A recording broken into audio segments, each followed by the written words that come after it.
emang wahyu terus, kita memang dapat wahyu kan? Tidak, kita kan berurusan dengan teks. Yang berurusan dengan wahyu adalah penerima yang kita yakini sebagai penerima wahyu itu yang berhubungan dengan wahyu. Ini sama-sama menerima agama.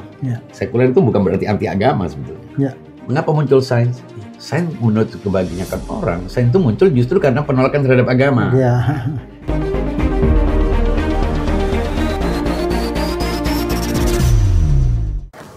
Selamat bergabung kembali di channel Diagnosa Logika Dialog.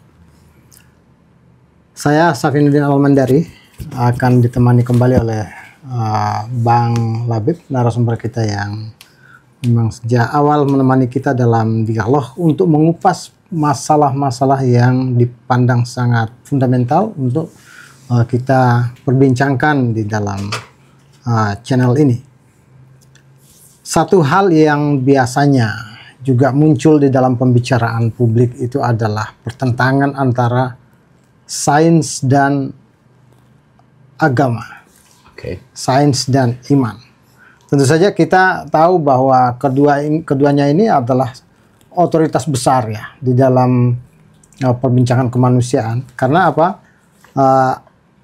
Sains adalah otoritas besar dalam dunia modern, otoritas modern yang mencoba memberikan cara pandang untuk berbicara tentang bagaimana dunia bekerja, bagaimana mendapatkan kebenaran dan sebagainya. Sementara ada otoritas lain yang juga hidup di tengah-tengah masyarakat dan bahkan memiliki semacam power yang diklaim sangat besar, yakni agama, iman. Dua hal ini sering sekali bertentangan satu sama lain. Dan tentu saja akan sangat menarik apabila kita coba membahasnya secara runtut ya bersama dengan narasumber kita. Tapi para sahabat sekalian, silakan terlebih dahulu like, subscribe, dan komen pada kanal kita berikut ini. Bang Labib, ini sebenarnya kita mulai dari mana membicarakan ini? Maksud saya, apakah kita terlebih dahulu sudah harus masuk pada mana klaim yang tepat atau bagaimana hubungan antar keduanya dan seterusnya? Ini kira-kira bagaimana memulai urutannya ini? Ya, sebetulnya banyak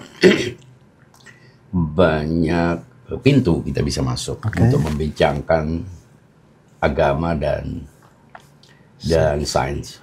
Meskipun sebetulnya yang paling urgent adalah mendefinisikan apa itu sains dan apa itu agama, karena definisi yang akan kita tetapkan itu berimplikasi terhadap cara pandang kita. Ya, tapi kita tidak bisa melepaskan diri dari pengertian yang umum tentang sains dan agama, karena itu yang berlaku. Kalau kita perhatikan, nanti setelah kita tahu bagaimana kita mendefinisikan, baru kita bisa menjelaskan relasi antar keduanya. Apakah bertentangan, ataukah tidak, itu mungkin baru bisa kita ketahui. Secara umum yang sependek yang saya ketahui tentang agama adalah ajaran, aturan yang diyakini sebagai wahyu Tuhan. Nah, ajaran ini adalah punya aspek, jadi kalau wahyu itu bisa dianggap berdimensi teologis, ketika menjadi ajaran dan dipersepsi oleh manusia, pengimannya itu memiliki dimensi antropologis. Jadi ada yang sifatnya transenden, ada yang sifatnya imanen, ada yang sifatnya sakral, ada yang sifatnya profan. Hanya saja kebanyakan orang menganggap itu wahyu semua. Padahal ketika dia sebagai wahyu, secara eksistensial, kalau kita melakukan sebuah analisa ontologis terhadap wahyu, epistemologis, ontoepistemologis terhadap wahyu kan banyak hal yang bisa kita urai. Tapi ketika ia dihadirkan dalam bentuk teks, teks adalah sebuah produk budaya, mau tidak mau. Dan disitulah muncul interpretasi yang bermacam-macam. Tapi kebanyakan orang justru menganggap ketika bicara tentang sumber pengetahuan dan wahyu, itu maksudnya teks. Ya. Emang wahyu terus, kita memang dapat wahyu kan? Tidak, kita kan berurusan dengan teks. Yang berurusan dengan wahyu adalah penerima yang kita yakini sebagai penerima wahyu itu, yang berhubungan dengan wahyu, yaitu pengetahuan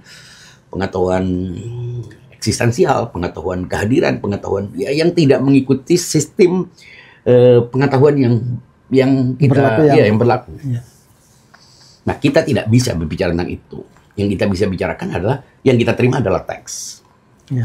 Dan dari situ muncul pemahaman-pemahaman yang kemudian dipahami sebagai ajaran-ajaran tentang Tuhan, tentang cakupannya. Itu orang berbeda-beda. Ada yang bilang mengatakan agama itu meliputi semua aspek kehidupan. Ya. Ada yang mengatakan agama itu hanya meliputi aspek-aspek yang vertikal, yang sifatnya ritual, yang penghambaan. Sementara aspek lainnya itu manusia tidak manusia memiliki kemampuan sendiri untuk menyusun aturan-aturan yang sesuai dengan konteks zamannya. Sehingga sikap terhadap agama ini ada dua. Ada yang memahaminya sebagai sebuah sistem yang holistik, yang menyeluruh. Ada yang memahaminya hanya masuk dalam aspek yang lain. Makanya ada dua. Ada yang fundamentalis, orang menyebutnya mungkin. Ada yang eklektik, atau kalau orang menyebutnya sekarang sekular. Sekular itu kan membedakan antara ruang publik dan ruang privat. Ini sama-sama menerima agama. Sekuler itu bukan berarti anti agama sebetulnya. Nanti terhadap agama ini ada yang menolak agama. Mereka yang disebut dengan deis. Menerima Tuhan, Tuhan ada, Tuhan pencipta, Tuhan dengan semua ketuhanannya. Tapi menolak intervensi Tuhan terhadap kehidupan manusia. Karena manusia sudah dilengkapi dengan kemampuan untuk membangun peradaban, untuk membangun sebuah sistem di mana manusia bisa menjaga kepentingan antar individu-individu. Sehingga tidak ada klaim wahyu untuk manusia itu. Mereka tidak mau. Belum lagi juga dipengaruhi oleh berbagai macam pengalaman-pengalaman yang membuat mereka kayaknya itu hanya klaim-klaim kekuasaan. Bertendensi kekuasaan. Nah, balik yang satunya lagi, sains. Itu fakta antropologis, fakta budaya memang ada dalam kehidupan manusia. Peradaban manusia itu dibangun, salah satunya unsurnya adalah agama. Yang satu lagi sains. Mengapa muncul sains? Sains menurut kebanyakan orang, sains itu muncul justru karena penolakan terhadap agama.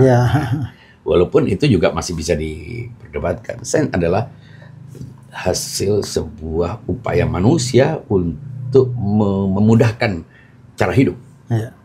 Sehingga dia perlu perlu mencari tahu sejauh mana, bagaimana memahami apa yang ada di alam ini, kemudian menciptakan produk-produk dari sains itu. Muncullah teknologi. Jadi sains adalah sebuah disiplin, produk dari metode pengetahuan yang menganggap bahwa sesuatu itu harus bisa dikenali, diobservasi, kemudian diambil rumus-rumus dan teori yang baku tentang itu, dan dari situ mereka menciptakan produk-produknya. Untuk sampai kepada keyakinan sebagai sebuah kebenaran. Ini kayaknya tadi agama, kalau kita sebut tadi agama itu yang sampai kepada kita adalah teks, sejauh mana dia bisa diklaim sebagai kebenaran itu sendiri? Kalau bicara tentang kebenaran ya sekarang, tadi kan bicara tentang relasi antara agama dan bagaimana kita mendefinisikan. Karena kedua-duanya ini, baik sains maupun agama, itu mengklaim sebagai poros untuk menemukan kebenaran. Mungkin bisa aja, tergantung definisi. Menurut sains kebenaran itu apa, menurut agama kebenaran itu apa, beda-beda kan. Tapi sama-sama memahami kebenaran sesuai dengan landasan epistemologis. Mungkin sains lebih tegas, lain lebih punya batasan di mana orang bisa mengenali ini saintifik atau tidak. Sementara agama kan kumpulan, karena basisnya adalah teks, itu bisa berbeda-beda. Interpretasi berbeda. Inilah yang membedakan faktanya antara agama dan sains itu. Otoritas itu jelas dalam sains. metodologinya. Iya, metodologinya, sehingga Gas. nggak bisa orang berhipotesis punya pendapat kalau dia tidak selaras dengan metode yang sudah dianggap baku dalam sains, tanpa harus mengatakan kebenaran dalam sains itu dinamis, kebenaran itu berproses, kan itu dasarnya. Tapi tetap meyakini kebenaran sesuai kebenaran saintifik, maksudnya faktual, objektif, terverifikasi, itu makna kebenaran. Sementara ini kebenaran bukan itu. Kebenaran itu apa yang sudah dianggap melampaui kebenaran-kebenaran objektif dan faktual yang terverifikasi. Jadi benar menurut sini sama-sama menggunakan kata benar, tapi identifikasi kebenaran berbeda. Benar menurut kaum agama, meskipun di dalamnya ada macam-macam orang, kebenaran itu apa yang datang dari Tuhan. Menurut agama. Menurut agama begitu, kaum agama. Tinggal kebenaran dari Tuhan itu mendahului teks atau datang setelah teks. Ya. Sebagian besar orang menganggap benar dan salah, baik dan buruk, semua standar nilai ditentukan dari wahyu yang akhirnya kita pahami ternyata teks itu. Jadi teks dulu, kemudian baru punya standar benar salah, baik buruk. Benar itu bisa dibicarakan setelah kita menerima teks ini sebagai wahyu yang taken for granted gitu. Jadi basis epistemologinya bukan aksioma, tapi teks. Dalam implementasi, dalam penerapan, ini sepertinya ada yang bermasalah ya, sebab untuk bisa diyakini, kebenaran untuk bisa diyakini itu kan bagaimana seseorang bisa lepas dari keraguan-raguan untuk menerima itu. Nah ini kan misalnya publik melihat bahwa banyak sekali orang yang memperalat agama untuk suatu kepentingan tertentu sehingga dia kehilangan landasan untuk dapat diyakini sebagai sebuah kebenaran. Benar. Kalau kita menggunakan standar sains dalam mengobjektifikasi, menjelaskan sesuatu secara objektif, apa yang ada pada agama itu enggak bisa diterima. Karena kalau kita kan benar itu sudah teruji, sudah terverifikasi, sudah tunduk pada kaidah-kaidah observasi dan sebagainya, sebagaimana dalam ilmu-ilmu sains sudah ditetapkan itu.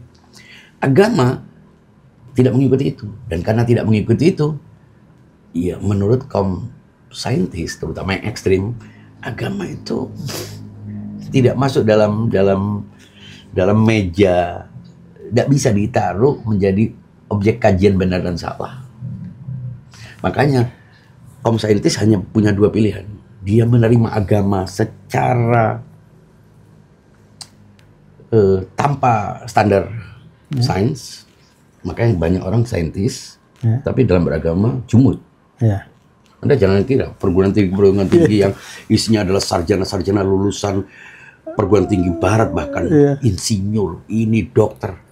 Mereka cukup dalam secara saintifik. Tapi saat beragama, mereka jumud. Makanya jangan heran masuk kelompok HTI ini itu. Heran kita.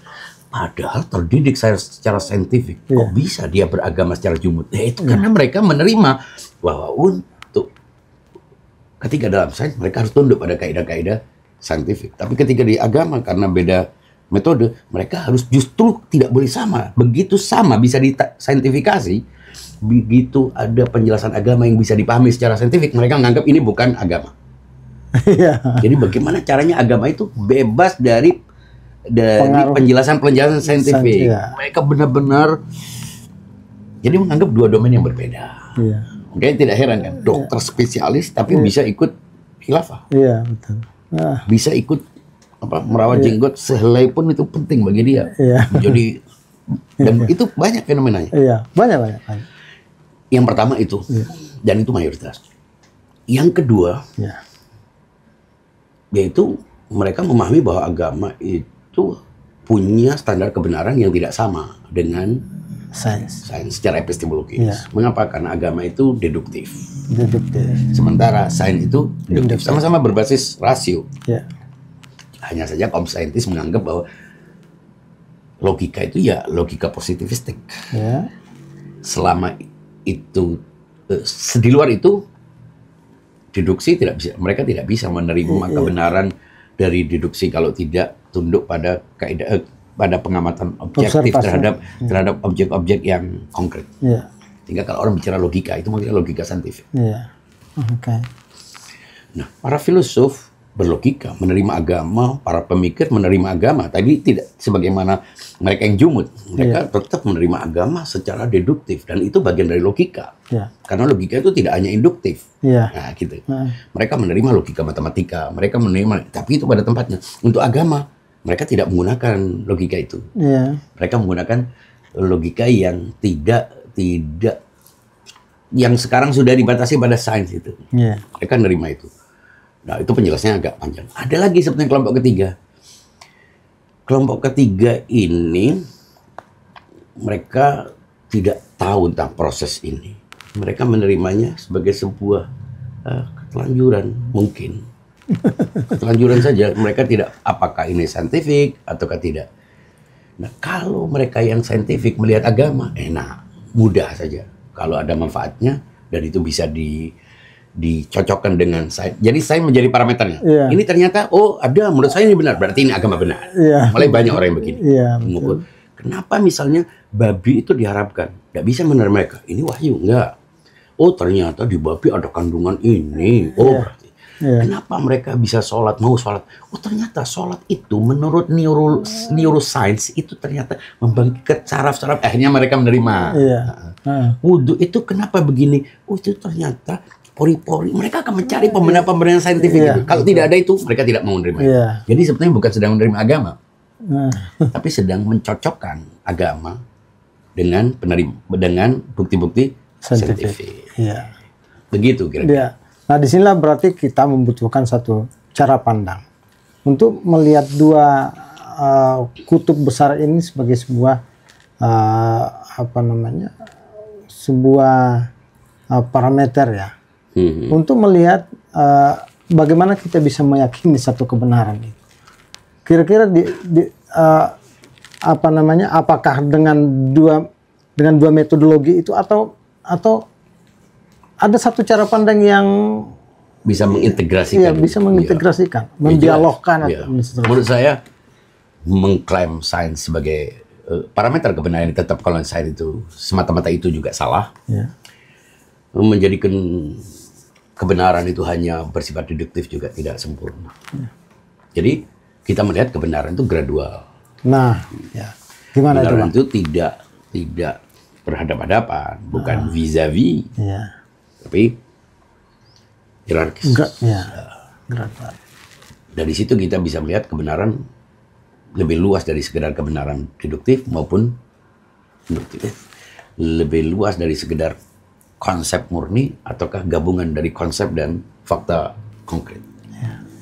Kita melihatnya secara holistik.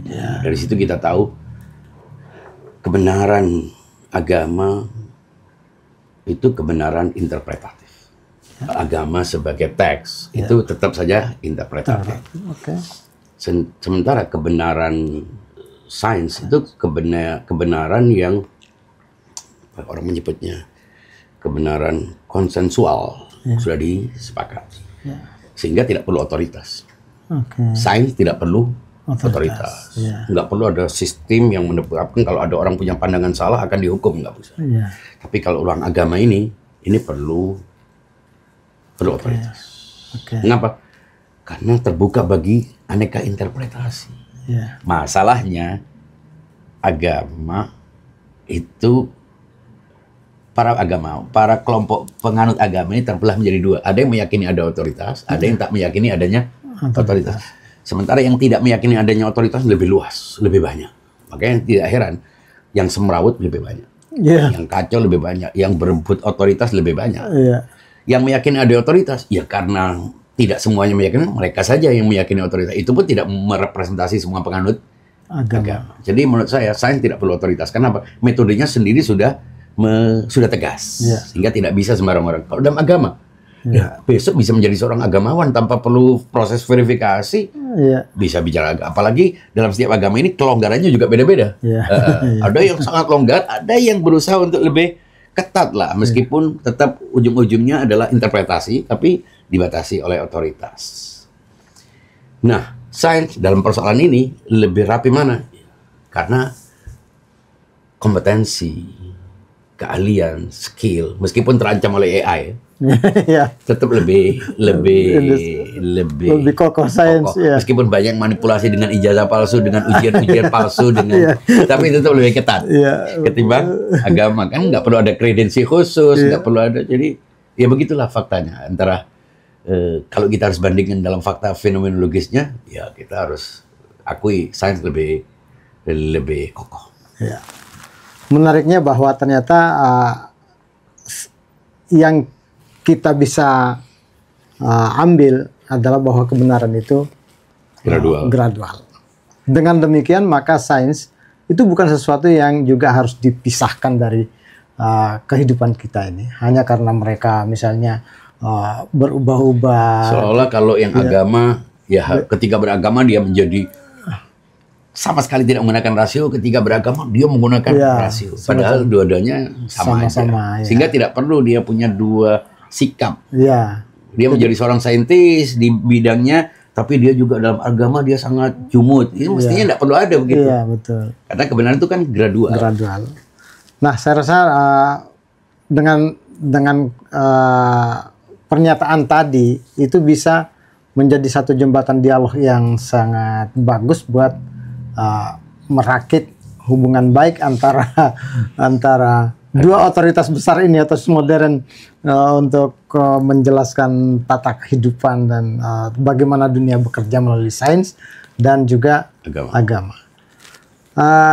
Pada pertemuan ini saya rasa kita anggap cukup dengan adanya satu statement besar tadi itu, sehingga antara sains dan agama bukan meskipun ada celah untuk bicara tentang otoritas mungkin nanti berikutnya. Pada pertemuan berikutnya mungkin kita akan mengembangkan misalnya konsep sekularisme, otoritas dalam agama itu tadi, dan deisme dan lain sebagainya. Semuanya bisa kita perbincangkan lebih dalam. Ada kata penutup Bang Labib? Apa ya? Ya menurut saya nggak perlu lagi mendikotomikan, membenturkan antara sains dan agama. Meskipun kalau kita bicara secara epistemologis, sains itu lebih kokoh daripada agama. Bukan agama sebagai wahyu, agama sebagai teks yang terbuka bagi interpretasi. Betul. Sementara sains tidak memerlukan otoritas yang dalam bentuk sebuah kekuasaan yang nyata. Sementara agama karena faktanya berangkat dari teks memerlukan interpretasi, dia memerlukan memerlukan akal induktif, sekaligus memerlukan otoritas. Saya rasa demikian. Sampai jumpa di channel Diagnosa Logika, dialog berikutnya.